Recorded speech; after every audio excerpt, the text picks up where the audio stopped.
اور تاریکی ہی پہ ان کی حکومت ہے اور تاریکی ہی پہ ان کا اختیار ہے اور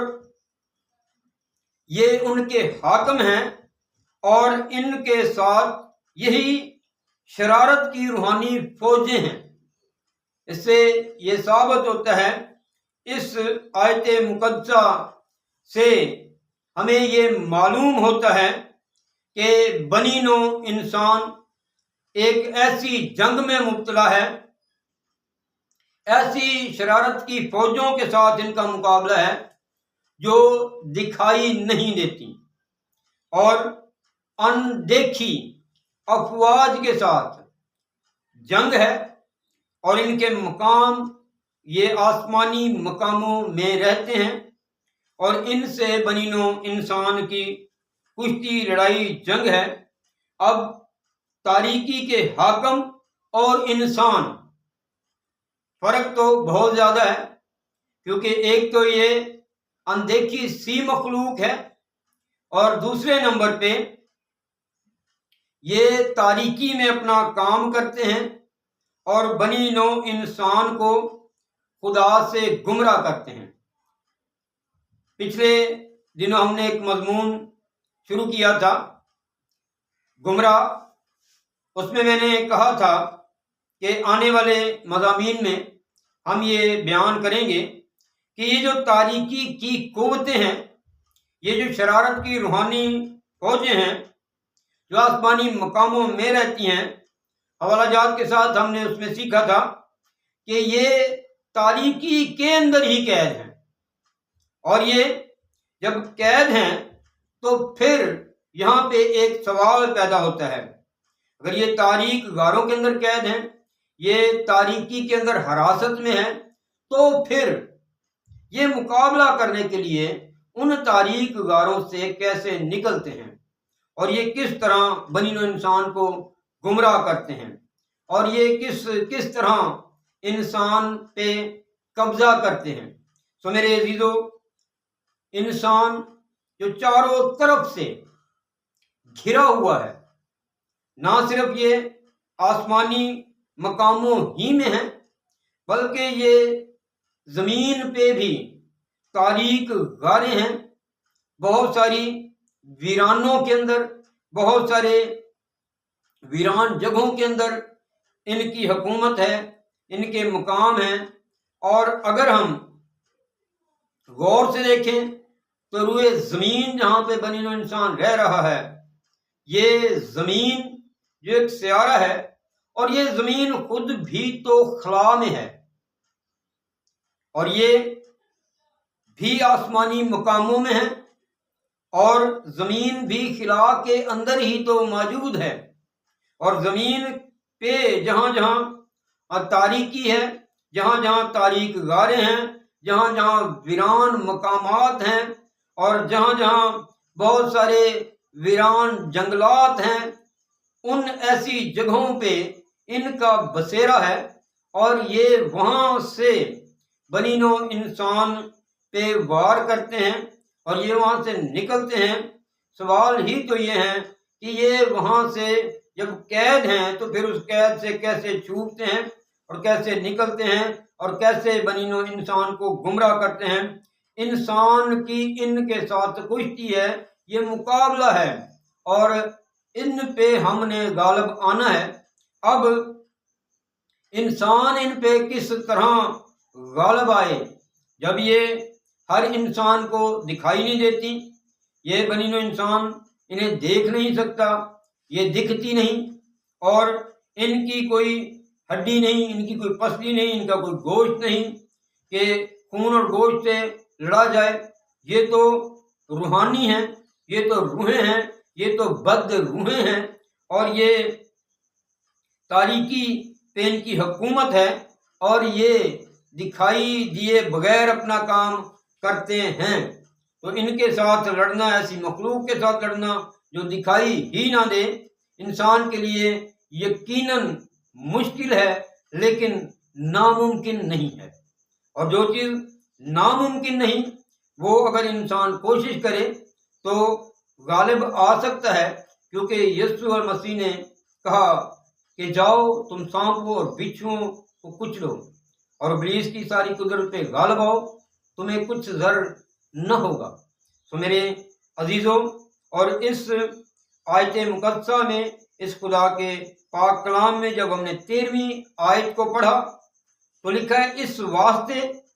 تم خدا کے سب ہتھیار باندھ لو تاکہ برے دن میں مقابلہ کر سکو اور سب کاموں کو انجام دے کر قائم رہ سکو۔ خدا جب ہماری مدد کرتا ہے اور خدا اپنے ہتھیار ہمیں دیتا ہے لڑنے کے لیے، کیونکہ خدا کو یہ معلوم ہے اور خدا کا روح ہی تو یہ پیغام دے رہا ہے کہ بنی نوع انسان کے لیے یہ پیغام ہے کہ انسان کی ان روحانی فوجوں کے ساتھ، تاریکی کے حاکموں کے ساتھ مقابلہ ہے، کشتی ہے۔ انسان نے ان تاریکی کے حاکموں سے لڑنا اور ان کے اوپر غالب آنا ہے۔ تو اس کے لیے لازمی یہ ہے کہ ہمیں خدا کے ہتھیاروں کی ضرورت پڑے گی، اور 11ویں آیت کے اندر بھی ان ہتھیاروں کا ذکر ہے۔ چھٹے باب ہی کی 11ویں آیت کو اگر آپ پڑھیں تو لکھا ہے، خدا کے سب ہتھیار باندھ لو تاکہ تم ابلیس کے منصوبوں کے مقابلہ میں قائم رہ سکو۔ اور اس آیت سے ہمیں یہ بھی معلوم ہوتا ہے کہ یہ ابلیس ہی کی افواج ہے، یہ ابلیس ہی کا لشکر ہے، یہ وہی فرشتے ہیں جو گمراہ ہوئے اور ابلیس کے ساتھ انہوں نے گمراہ ہو کر اس کام کو شروع کیا، اور جو زمین پہ گندگی کی طرح گرائے گئے۔ اور یہ وہی ابلیس، وہی پرانا سانپ، وہی شیطان ہے، یہ باقاعدہ منصوبہ بندی کرتا ہے، یہ باقاعدہ بنی نوع انسان کو گمراہ کرنے کے لیے، تباہ کرنے کے لیے، نقصان پہنچانے کے لیے، خدا سے دور کرنے کے لیے، اور انسان کو جہنم میں ڈلوانے کے لیے، ہلاکت کے لیے، یہ باقاعدہ ایک منصوبہ، ایک نہیں بلکہ بہت سارے منصوبے کرتا رہتا ہے۔ لکھا ہے، ابلیس کے منصوبوں کے مقابلہ میں قائم رہ سکو۔ اس کا مطلب یہ منصوبے بناتے رہتے ہیں، اس کا مطلب یہ فوج اکٹھی ہوتی ہے، اور ان کا سربراہ ابلیس جو ہے ان کی صدارت کرتا ہے، اور اس میں یہ طے کرتے ہیں کہ کس کس طرح اور کس کس جگہ پہ کس کس کو جانا ہے، کس کس نے کیا کیا کرنا ہے، اور کیسے کیسے لوگوں کو گمراہ کرنا ہے، کیسی کیسی بیماری میں مبتلا کرنا ہے، کس کس پریشانی میں مبتلا کرنا ہے۔ تو انسان کے لیے مشکلات تو بہت ساری ہیں، لیکن یہ سب مشکلات ایسے انسانوں کے لیے ہیں جو خدا سے دور ہیں، لیکن جو خدا کی قربت میں ہیں، جن کا خدا کے ساتھ تعلق اور واسطہ ہے، یہ پیغامات انہیں دیے جا رہے ہیں تاکہ وہ دفاع کر سکیں، اپنا دفاع کر سکیں۔ یہ ان کے بچاؤ کے لیے خدا انہیں اپنے ہتھیار بخش دیتا ہے، خدا انہیں اپنی پاور، اپنی طاقت بخش دیتا ہے تاکہ وہ تاریکی کے حاکموں، شرارت کی ان روحانی فوجوں کے ساتھ مقابلہ کریں، اور اس مقابلے میں وہ غالب آئیں، ان پہ غالب آ سکیں اور ان سے لڑ سکیں، اور اس کشتی میں انہیں فتح ملے۔ سو میرے عزیزو، خدا کے ہتھیار کون کون سے ہیں، یہ آنے والے ایپیسوڈز کے اندر ہم ان کا بھی ذکر کریں گے، کیونکہ انسان کو اس کشتی، اس مقابلے کو جیتنے کے لیے، اس پہ غالب آنے کے لیے لازمی ہے کہ وہ خدا کے سب ہتھیار، ایک ہتھیار سے کام نہیں چلے گا، دو ہتھیاروں سے کام نہیں چلے گا، بلکہ کلام خدا ہمیں 2 بار اسی پہرے کے اندر، اسی خط کے اندر خدا کا روح ہمیں ایک بار نہیں بلکہ 2 بار 11ویں اور 13ویں آیت کے اندر اسی بات کو پہ زور دے رہا ہے کہ خدا کے سب ہتھیار باندھ لو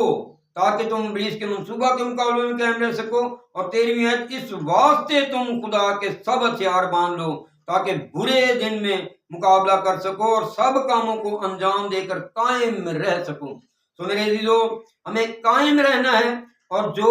قائم نہیں رہتا، جو جڑا نہیں رہتا، جو لگا نہیں رہتا، جو پیوست نہیں رہتا، اور جو اپنے چرچ کے ساتھ پیوست نہیں، جو کلیسیا کے ساتھ وفادار نہیں، جو خادم کے ساتھ وفادار نہیں، وہ خدا اور خدا کے لوگوں کے ساتھ اور یسوع مسیح کے بدن کے ساتھ پیوست نہیں، وفادار نہیں، قائم نہیں، جڑا ہوا نہیں، تو وہ ان ہتھیاروں سے محروم رہ جاتا ہے۔ وہ جس طرح ابلیس اکٹھے ہو کر منصوبے کرتا ہے، جس طرح وہ اکٹھا ہو کر منصوبے کرتا ہے، اسی طرح کلیسیا یعنی یسوع مسیح کے بدن کو آپ جس بھی چرچ کے ساتھ ہیں، جو بھی آپ کا رہنما ہے، جو بھی آپ کا پیشوا ہے، جب وہ آپ کو بلاتا ہے دعا کے لیے، کسی بھی پروگرام کے لیے بلاتا ہے، تو مقصد ایک ہی ہوتا ہے کہ آپ کسی طرح نجات پائیں، آپ ابلیس کے مقابلے میں قائم رہ سکیں۔ اگر آپ چرچ کے ساتھ وفادار ہیں، کلیسیا کے ساتھ وفادار ہیں، اس میں قائم ہیں، جو ٹہنی، جو ڈالی قائم رہتی ہے، وہ تو بڑھتی ہے، وہ تو پھل بھی لاتی ہے، اس کے پتے بھی نہیں مرجھاتے۔ لیکن میرے عزیزو، جو قائم نہیں، وہ یقیناً وقت کے ساتھ ساتھ سوکھتا جاتا ہے، کمزور ہوتا جاتا ہے، اور یہی کمزوری اس کی ہلاکت کا سبب بن جاتی ہے۔ انسان کو لڑنا ہے، اور کن کے ساتھ؟ تاریکی کے حاکموں کے ساتھ۔ یہ ہماری کشتی ہے، یہ مضمون آگے چلے گا، تو یہ اس کا پہلا ایپیسوڈ ہے کہ تاریکی کے حاکم اور انسان، اسے ہم آگے لے کر چلیں گے۔ آج اتنا جو ہم نے سیکھا ہے کہ ہمیں قائم رہنا ہے، اور خدا کے سب ہتھیاروں کو ہم نے باندھنا ہے، اور اس طرح نہیں باندھنا کہ ان کو ہم نے سب کو ایک جگہ اکٹھا کیا اور گرا مار دی، اکٹھا کر کے باندھ کے، جیسے بہت سارے لوگ کلام مقدس کو بڑی خوبصورتی اور بڑے خوبصورت بیگوں کے اندر، بلکہ اپنے ہاتھوں سے کپڑوں کے اچھے اچھے خوبصورت تیار کر کے بستے ان کے اندر بڑے اچھے خوبصورتی سے پیک کر کے رکھ دیتے ہیں۔ اس طرح کر کے باندھ کے ان ہتھیاروں کو نہیں رکھنا۔ باندھنے کا مطلب یہ ہے کہ لے لو اپنے لیے ان ہتھیاروں کو، سب ہتھیاروں کو باندھ لو۔ اور دوسری آیت میں 13ویں آیت میں لکھا ہے، اس واسطے تم خدا کے سب ہتھیار باندھ لو، تاکہ باندھنے کا میں اپنے ساتھ، اپنے جسم کے ساتھ، اپنے جسم کے اوپر لے لیں، انہیں اپنے جسم کے ساتھ باندھ لیں، تاکہ جب جس چیز کی آپ کو ضرورت پڑے نکالیں، کھینچیں اور ابلیس کے ساتھ مقابلہ کریں۔ اور یہ ضرورت پڑتی ہے، اسی لیے خدا نے یہ ہتھیار بنی نوع انسان کو، اپنے چاہنے والوں کو، اور ابلیس کے ساتھ اور تاریکی کے حاکموں کے ساتھ ان لڑنے والے انسانوں کو دیا ہے جو لڑنا چاہتے ہیں، جو نجات چاہتے ہیں۔ میں نے گمراہ کے ایپیسوڈ میں بھی بیان کیا کہ خدا نجات دے رہا ہے، لیکن نجات چاہتا کون ہے؟ جو چاہتا ہے، جو لڑائی لڑنی چاہتا ہے، جو اپنے آپ کو پیش کرتا ہے، اس کے لیے یہ ہتھیار ہیں۔ اور یہ ہمارا مضمون ہے، تاریکی کے حاکم اور انسان۔ انسان بظاہر تو ان سے بڑا کمزور ہے، لیکن جب وہ خدا کے ساتھ اٹیچ ہے، جب وہ یسوع مسیح کے بدن کے ساتھ اٹیچ ہے، چرچ کے ساتھ اٹیچ ہے، اس کے ساتھ وفادار ہے، قائم ہے، فرمانبردار ہے، تابع دار ہے، ایماندار ہے، دیانتدار ہے، اور وہ خدا مند یسوع مسیح کی ڈالی ہے، اور پھر اس کے اندر پیست اور قائم ہے، تو اس کا پتا بھی نہیں مرجھا سکتا۔ اور یہ شرارت کی روحانی فوجیں، تاریکی کے حاکم، یہ حکمران، یہ حکومت اور یہ اختیار والے اس کا کچھ نہیں بگاڑ سکتے۔ تو میرے عزیزو، اسے ہم آگے سیکھیں گے۔ آج اتنا ہی۔ خدا آپ کو اور مجھے اور سب سننے والوں کو برکت بخشے۔ اور میرے عزیزو، کلام خدا کو جب آپ سنتے ہیں تو خدا کی خدمت کے لیے اسے دوسروں سے شیئر کیا کریں، تاکہ دوسرے بھی خدا کے کلام کو سیکھیں اور برکت پائیں، اور آپ خدا کے کلام میں منادی کا حصہ اپنا ڈال سکیں۔ خدا آپ سب کو برکت بخشے، آمین۔